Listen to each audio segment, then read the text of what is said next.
Innal hamdalillah nahmaduhu wa nasta'inuhu wa nastaghfiruh wa na'udzu billahi min shururi anfusina wa min sayyiati a'malina.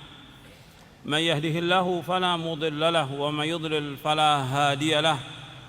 Asyhadu an la ilaha illallah wahdahu la syarika lah wa asyhadu anna Muhammadan abduhu wa rasuluh. Ikhwani fid din, azakumullah. Kita akan bahas tentang masalah darah, dan ini merupakan masalah yang penting. Ya. Dan masalah darah, masalah perkara yang pertama kali diadili oleh Allah di hari kiamat nanti. Masalah darah pertama kali Allah akan adili pada hari kiamat. Kalau hubungan antara manusia dengan Allah pertama kali sholat, tapi hubungan antara manusia dengan manusia pertama kali dalam masalah darah. Nabi bersabda SAW, awwalu ma yuqda bainan nasi yaumal qiyamati fid dima. Yang pertama akan diputuskan antara manusia dengan manusia pada hari kiamat adalah masalah darah. Adapun hubungan antara manusia dengan Allah, salat. Hadis ini sahih, diriwayatkan oleh Imam Bukhari dan Muslim dari sahabat Abdullah bin Mas'ud. Yang pertama dihisab pada hari kiamat masalah darah. Jadi masalah darah ini masalah besar yang terjaga dalam Islam, dan darah seorang muslim lebih mulia di sisi Allah daripada Ka'bah yang mulia. Dan orang yang menumpahkan darah seorang muslim, maka ini perbuatan kufur. Menumpahkan darah seorang muslim dosa besar yang paling besar. Menumpahkan darah seorang muslim seolah-olah menumpahkan darah seluruh manusia. Menumpahkan darah seorang muslim diancam dengan azab neraka jahanam. Dan orang itu disiksa selama-lamanya dalam neraka jahanam. Dilaknat dia oleh Allah dan disediakan siksa yang pedih. Dan orang yang menumpahkan darah seorang muslim diancam dengan tidak diampuni dosanya. Diancam tidak diampuni dosanya. Jadi disamakan oleh Nabi Muhammad SAW, orang yang menumpahkan darah seorang muslim itu dia seperti orang yang berbuat kesyirikan, nggak diampuni dosanya. Allah enggan untuk menerima taubatnya orang yang jelas mati dalam keadaan kafir, nggak diterima. Yang kedua, orang yang membunuh seorang muslim. Jadi hukumannya berat ini. Makanya kita bahas masalah ini karena kalau kita lihat sekarang banyak orang-orang yang memang meremehkan masalah darah. Dan ini masalah fitnah. Gampang-gampang menghalalkan darah kaum muslimin. Masalah-masalah kecil. Jadi masalah perkataan yang dia nggak suka, orang itu dibunuh. Masalah jual beli, masalah utang piutang, masalah warisan. Kadang-kadang juga masalah demo. Banyak korban kaum muslimin yang terbunuh dengan sebab itu. Ini bukan dosa kecil, dosa besar. Jadi kita wajib berhati-hati. Masalah darah ini masalah besar yang nggak boleh sampai darah seorang muslim tumpah, nggak boleh. Orang kalau bawa panah, kata Nabi, barang siapa yang bawa panah itu kan tajam. Kata Nabi, tutup dia. Jangan sampai kena seorang muslim, nggak boleh kena. Atau kita ada bawa pisau atau pedang, disuruh masukkan ke sarungnya. Jangan sampai terkena kepada seorang muslim. Gak boleh. Orang umpamanya ribut antara seorang dengan seorang, dia ngancam dengan pisau, gak boleh, hukumnya haram. Ngancam aja dengan pisau gak boleh, hukumnya haram dalam Islam. Bahkan Nabi mengatakan, man hamala alaina silah falaysa minna. Barang siapa yang mengangkat senjata kepada kami, bukan termasuk golongan kami. Mengangkat senjata aja gak boleh. Menunjukkan pisau aja kepada orang mukmin, mengancam, gak boleh, hukumnya haram. Apalagi sampai membunuh. Makanya kalau kita lihat di sini, darah seorang muslim ini sangat mulia. Bahkan Nabi ketika Hajjatul Wada', Nabi bersabda, kita melihat di halaman 15, fa inna dima'akum wa amwalakum wa a'radakum bainakum haramun ka hurmati yaumikum hadha fi syahrikum hadha fi baladikum hadha liyuballighi syahidul ghaib. Sesungguhnya darah kalian, harta benda kalian, kehormatan kalian adalah haram, terpelihara antara sama kalian sebagaimana keharaman hari ini, bulan ini, di negeri ini, dan adalah orang yang hadir menyampaikan kepada yang tidak hadir. Hadis ini sahih, diriwayatkan oleh Imam Bukhari, Muslim dari sahabat Abu Bakrah. Nabi juga bersabda SAW, kullul muslimi alal muslimi haramun damuhu wa maluhu wa irduh. Setiap muslim dengan muslim lainnya adalah haram darahnya, haram hartanya, dan haram kehormatannya. Haram darahnya nggak boleh tumpahkan, nggak boleh dibunuh, kecuali dengan jalan yang hak. Nanti saya akan jelaskan tentang jalan yang hak. Kemudian haram hartanya, nggak boleh diambil harta seorang muslim, nggak boleh. Nggak boleh juga orang dia hutang nggak bayar, nggak boleh, akan dituntut sampai hari kiamat. Begitu juga haram kehormatannya, nggak boleh dia dituduh dengan tuduh berzina atau tuduhan-tuduhan yang lain yang merobek kehormatannya dia, nggak boleh, hukumnya haram. Bahkan kehormatan seorang muslim ini sangat mulia di sisi Allah Subhanahu wa taala, nggak boleh dirobek kehormatannya. Kemudian ikhwan fillah, azakumullah, masalah darah ini, kata Nabi SAW, dunia ini seisinya ini hancur itu lebih ringan dibandingkan dengan terbunuhnya seorang muslim. Nabi bersabda SAW, la zawalud dunya ahwanu indallahi min qatli rajulin muslim. Sungguh lenyapnya dunia lebih ringan insya Allah dibandingkan dengan terbunuhnya seorang muslim. Hadis ini sahih dari Imam Nasai dari Abdullah bin Amr. Dari Buraidah radhiyallahu anhu, dia mengatakan Rasulullah bersabda, qatlul mu'min a'zamu indallahi min zawalid dunya. Terbunuhnya seorang muslim lebih berat urusannya insya Allah daripada lenyapnya dunia. Artinya betul-betul Allah Subhanahu wa taala dan juga nabinya Muhammad SAW memuliakan darah seorang muslim. Nggak boleh dibunuh. Kalau sekarang banyak sekali orang dalam masalah apa aja sudah mengancam dengan bunuh. Kadang-kadang perbedaan paham udah saling menyerang. Nggak boleh. Perbedaan paham sejak zaman dulu sudah ada perbedaan paham. Tapi dengan menyerang, mengancam, itu kan nanti yang terbunuh orang muslim. Sama-sama muslim dengan pemahaman yang beda, orang muslim kemudian saling membunuh, nggak boleh dalam Islam. Hukumannya dosa besar. Kata Nabi, sibabul muslimi fusuqun wa qitaluhu kufrun. Mencaci maki seorang muslim adalah fasik, perbuatan dosa. Wa qitaluhu kufrun, dan memeranginya adalah kufur. Memerangi seorang muslim adalah kufur. Maka nggak boleh membunuh seorang muslim. Hukumnya haram dan termasuk dosa besar yang paling besar. Dosa besar yang paling besar. Nabi SAW pernah melihat Ka'bah.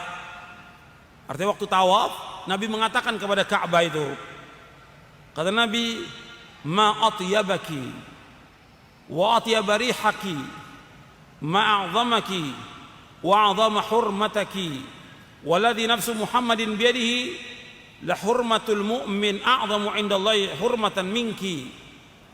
Betapa bagusnya dirimu wahai Ka'bah, betapa harum aromamu, serta betapa besar nilai dan kehormatanmu. Namun demi Allah yang jiwa Muhammad berada di tangannya, sungguh kehormatan seorang mukmin lebih besar di sisi Allah dibandingkan dirimu, baik harta maupun jiwanya. Kalau Ka'bah dia sebagai kiblat kaum muslimin, cuma satu kehormatan, mulianya Ka'bah ini. Tapi orang muslim kata Nabi tiga kehormatannya: darahnya, kemudian hartanya, jadi darahnya, kemudian hartanya, dan kehormatannya. Tiga. Seperti yang Nabi sebutkan, inna dima'akum wa amwalakum wa a'radakum alaikum haram. Sesungguhnya darah kalian, harta kalian, dan kehormatan kalian haram atas kalian. Tiga. Kalau Ka'bah cuma satu. Makanya lebih mulia kehormatan seorang muslim. Padahal Ka'bah ini kiblatnya kaum muslimin, yang wajib dimuliakan Ka'bah ini. Tapi kehormatan seorang muslim lebih mulia daripada Ka'bah yang mulia. Ini sabda Rasulullah SAW. Ini sabda Rasulullah SAW. Hadis ini hasan diriwayatkan oleh Imam Ibnu Majah dari sahabat Abdullah bin Umar.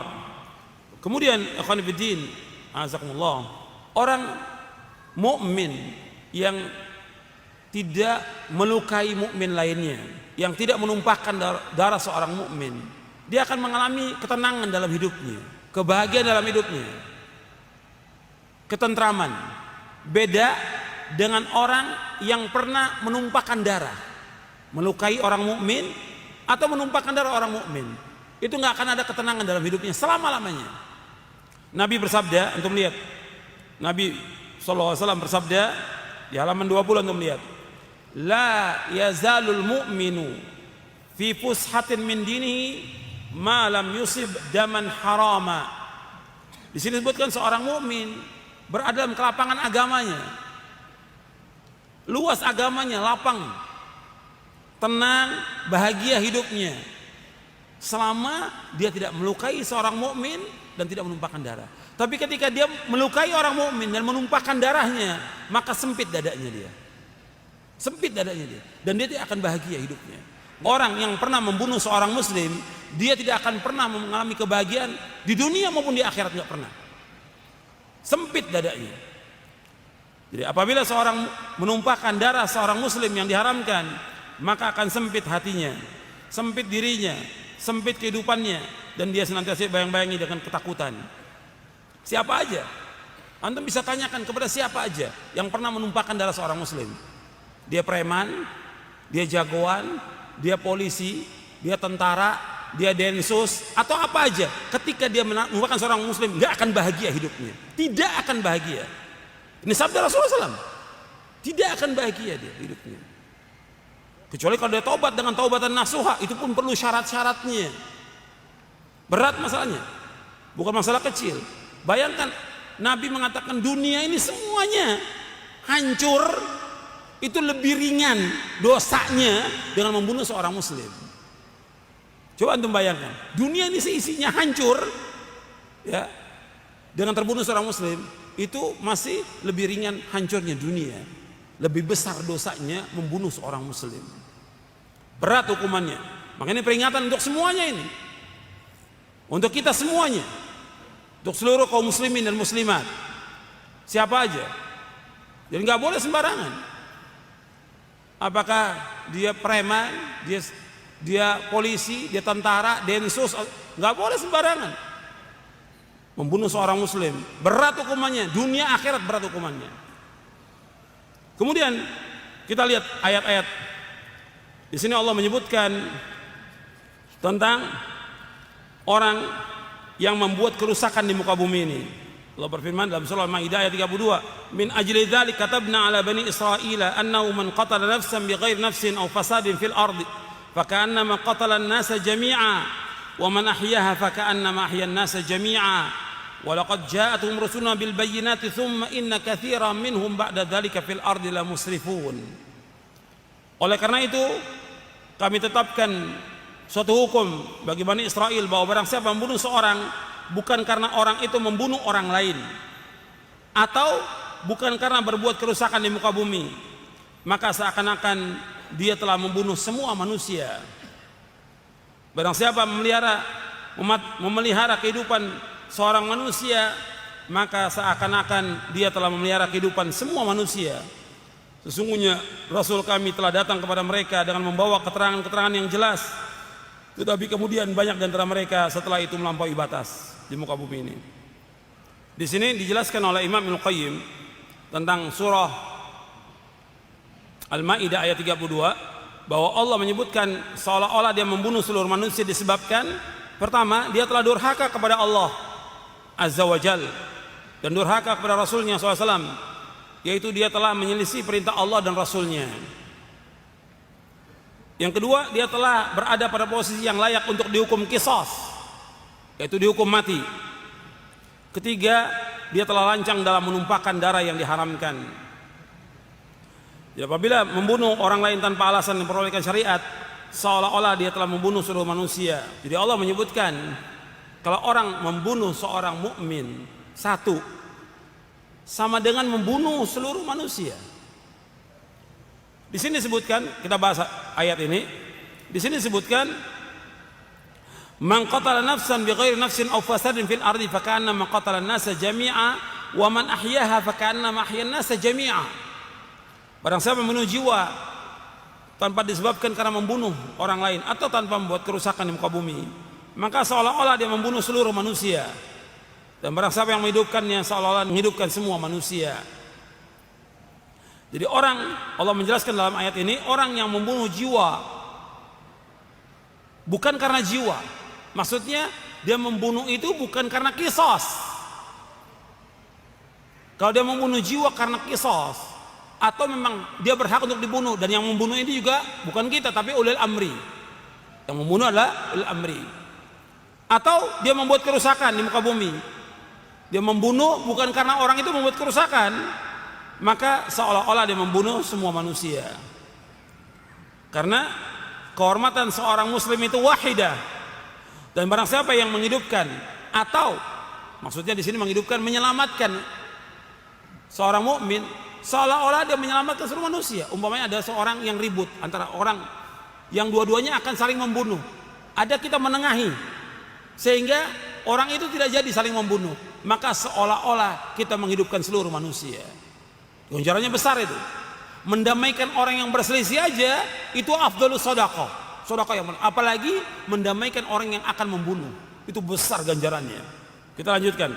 Allah menyebutkan dalam Al-Qur'an tentang orang yang membunuh seorang mukmin dengan sengaja. Antum lihat ayatnya dalam surah An-Nisa ayat 93. Allah berfirman, "Wa may yaqtul mu'minan muta'ammidan fajazaohu jahannamu khalidan fiha wa ghadiballahu 'alaihi wa la'anahu wa'adda lahu 'adzaban 'azima." Allah menyebutkan wa may yaqtul mu'minan muta'ammida, barang siapa yang membunuh seorang mukmin dengan sengaja, fajazaohu jahannam, maka balasannya adalah jahannam. Fajazaohu jahannam, balasan negara jahannam, khalidan fiha, dia kekal di dalamnya. Wa ghadiballahu 'alaihi, Allah murka kepadanya. Wa la'anahu, Allah laknat dia. Wa adalahu 'adzaban 'azima, Allah sediakan bagi dia azab yang pedih, azab yang besar. Antum lihat di ayat ini ada 5 hukumannya bagi orang yang membunuh seorang mukmin. Yang pertama, dia akan dibalas dengan azab neraka jahanam. Fajazau jahannam. Yang kedua, dia kekal dalam neraka, khalidan fiha, kekal dalam neraka. Yang masalah kekal ini juga khilaf di antara ulama. Yang ketiga, Allah Ta'ala murka kepadanya, wa ghadiballahu 'alaihi. Yang keempat, wa la'anahu, Allah laknat dia. Yang kelima, wa adalu 'adzaban 'azima, Allah menyediakan baginya azab yang besar. Bahkan sebagian ulama dengan dasar ayat ini, orang yang membunuh seorang mukmin enggak ada taubat bagi dia. Di antara pertama kali yang berpendapat demikian Ibnu Abbas. Ketika Ibnu Abbas ditanya, bagaimana pendapat engkau dengan seorang yang membunuh seorang muslim dengan sengaja? Ibnu Abbas membacakan ayat ini sampai orang itu mengatakan lagi, bagaimana kalau dia taubat, dia beriman kepada Allah, dia beramal soleh, kemudian dapat petunjuk. Kata Ibnu Abbas, bagaimana ditaubat? Bagaimana dia taubat? Sedangkan Allah menyebutkan bahwa dia kekal dalam neraka jahanam. Allah murka, Allah melaknat dia, Allah sediakan azab yang pedih. Ini pendapat Ibnu Abbas yang pertama. Tapi kemudian setelah itu Ibnu Abbas juga termasuk pendapat yang belakangan menyebutkan diterimanya taubat. Artinya awal ini untuk mengancam orang supaya apa? Orang tidak mudah-mudah dalam masalah darah kaum muslimin. Tidak bermudah-mudah tentang masalah darah kaum muslimin. Enggak boleh menjelekkan kaum muslimin, enggak boleh merusak darah mereka, enggak boleh. Enggak boleh mencemarkan nama baik mereka, apalagi membunuh enggak boleh. Nabi juga bersabda SAW, sibabul muslimi fusuqun wa qitalu kufur. Mencaci maki seorang muslim adalah kefasikan dan membunuhnya adalah kekufuran. Hadis ini sahih dari Bukhari Muslim dari sahabat Abdullah bin Mas'ud. Jadi mencaci maki seorang muslim fasik dan memeranginya adalah kufur. Kemudian orang yang menumpahkan darah seorang muslim tanpa alasan dan menggunakan syariat, maka ia tidak termasuk ibadur rahman, tidak termasuk hamba-hamba Allah yang maha pengasih. Bahkan ia mendapatkan hukuman yang berat, dilipat gandakan azabnya dan kekal dalam azab itu dalam keadaan terhina. Kemudian ikhwan fillah azakumullah, bahwa membunuh, menumpahkan darah seorang muslim termasuk dosa besar yang paling besar. Antum lihat hadisnya di halaman 28. Nabi bersabda SAW, "Lau anna ahlas sama'i wal ardi ishtaraku fi damin mu'minin la akabbahumullahu fin nar." Seandainya penduduk langit dan penduduk bumi bersekutu, berkumpul untuk membunuh seorang muslim, niscaya Allah akan menyeret mereka semuanya masuk dalam neraka. Hadis ini sahih li ghairihi, riwayat Tirmidzi dan yang lainnya. Jadi kalau ada masyarakat yang enggak senang dengan seseorang, kemudian orang itu, orang muslim, dibunuh, maka semuanya akan dimasukkan ke neraka jahanam. Jadi masalah bukan masalah kecil, masalah besar. Dan ini termasuk dosa besar yang paling besar. Dalam satu hadis Nabi menyebutkan dosa besar, tapi dalam hadis yang lain Nabi sebutkan dosa besar yang paling besar. Tentang dosa besar Nabi sebutkan, antum lihat di halaman 29, dari sahabat Anas bin Malik radhiyallahu an, Nabi SAW bersabda, "Akbarul kabair al-isyraku billah wa qatlun nafs wa aququl walidain wa qauluz zur au qala wa syahadatuz zur." Nabi SAW bersabda, dosa besar yang paling besar yaitu berbuat syirik, menyekutukan Allah.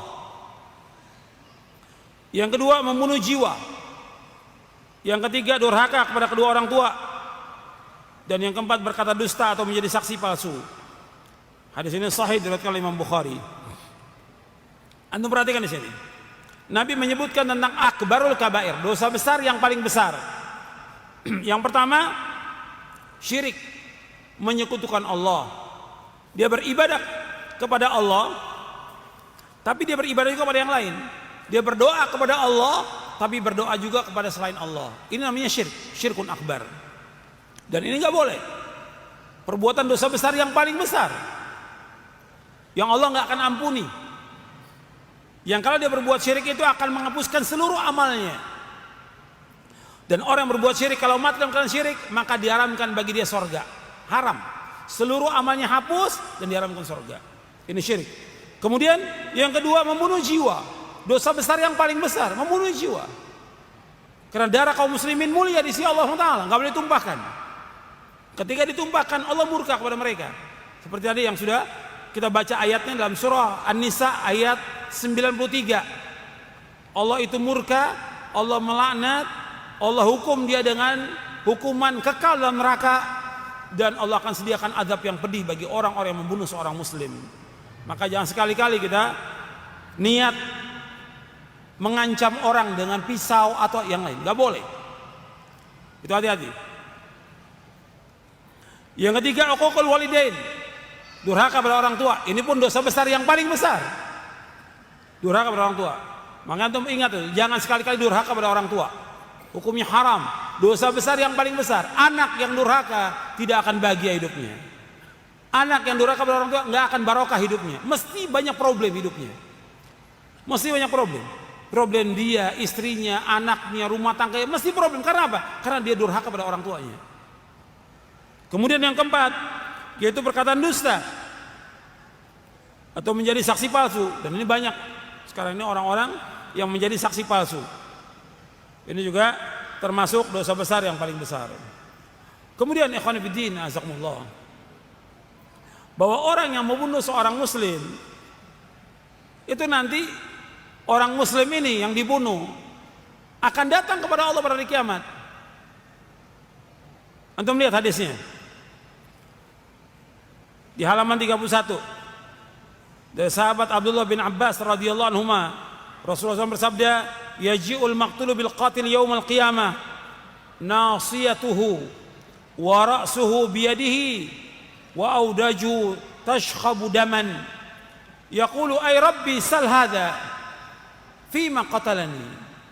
Pada hari kiamat korban pembunuhan akan datang bersama pelaku pembunuhan. Jadi orang yang membunuh dengan yang dibunuh itu dihisap pertama kali pada hari kiamat nanti. Kalau bicara yang pertama kali dihisap, yang hubungan antara manusia dengan Allah, yang pertama kali apa? Salat. Awalu ma yuhasabu bil abdi yaumil qiyamah as-salat. Yang pertama dihisap pertama kali seorang hamba itu masalah salat. Kalau salatnya baik, seluruh amalnya baik. Kalau salatnya jelek, seluruh amalnya jelek. Kemudian yang berhubungan antara manusia dengan manusia, masalah darah.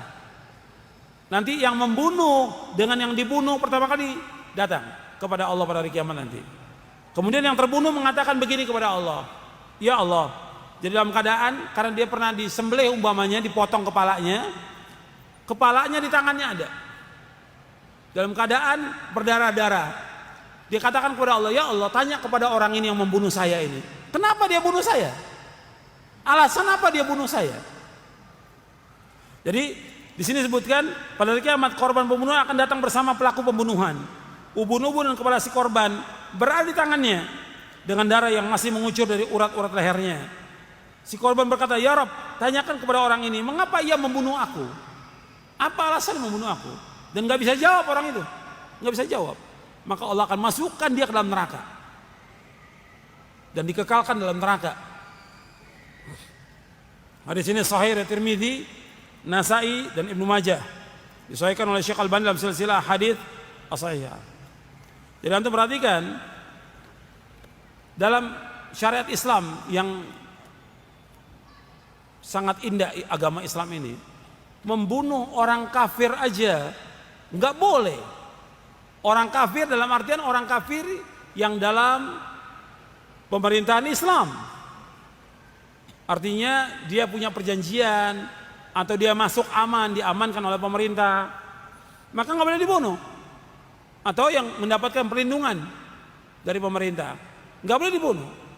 Kalau dia dibunuh, maka orang itu tidak akan mencium aroma sorga. Antum lihat Nabi bersabda SAW, man qatala mu'ahadan lam yurih atau lam yarah ra'iyatal jannah wa inna rihaha la yujadu min masirati arba'ina aman. Barang siapa membunuh seorang kafir mu'ahad, maka ia tidak akan mencium aroma sorga. Padahal sungguhnya aroma sorga akan dapat tercium dari jarak perjalanan selama 40 tahun. Hadis sahih riwayat Bukhari dan Ibnu Majah dari sahabat Abdullah bin Amr. Ini orang kafir aja nggak boleh dibunuh. Ini kafir yang dapat keamanan, bukan kafir harbi dalam peperangan. Kalau dalam peperangan antara muslim dengan orang-orang kafir, ya dibunuh mereka. Di mana aja mereka ada, bunuh mereka. Allah sebutkan demikian dalam Al-Quran. Jadi faqtuluhum haitsu wajadtumuh, bunuhlah mereka di mana kalian mendapatkan mereka. Ini dalam peperangan antara muslimin dengan kafirin. Di dalam kondisi tidak perang, seperti di kita ini banyak orang-orang kafir, tetangga kita orang kafir, nggak boleh dibunuh, nggak boleh. Orang yang membunuhnya tidak akan mencium aroma sorga. Orang muslim membunuh orang kafir nggak mencium aroma sorga. Itu orang kafir yang dibunuh. Sekarang kalau yang dibunuh orang muslim, lebih besar lagi dosanya. Ya, sampai di sini kajian kita, mudah-mudahan bermanfaat. Mudah-mudahan dari kajian ini bermanfaat untuk saya, untuk antum sekalian dan seluruh kaum muslimin dan muslimat, supaya berhati-hati, jangan sampai bermudah-mudah dalam menumpahkan darah kaum muslimin atau mengancam seorang muslim atau menakut-nakuti seorang muslim, nggak boleh. Ini pembahasan ini untuk semuanya, untuk kita semuanya kaum muslimin, untuk pemerintah, untuk para pejabat, untuk polisi, tentara, untuk partai atau yang lainnya. Ini hati-hati masalah darah. Hukumannya berat di dunia dan juga nanti di akhirat. Wassallallahu nabiyana Muhammadin sallallahu alaihi wasallam, subhanakallahumma bihamdik, asyhadu an la ilaha illa anta astaghfiruka wa atubu ilaik. Assalamualaikum warahmatullahi wabarakatuh.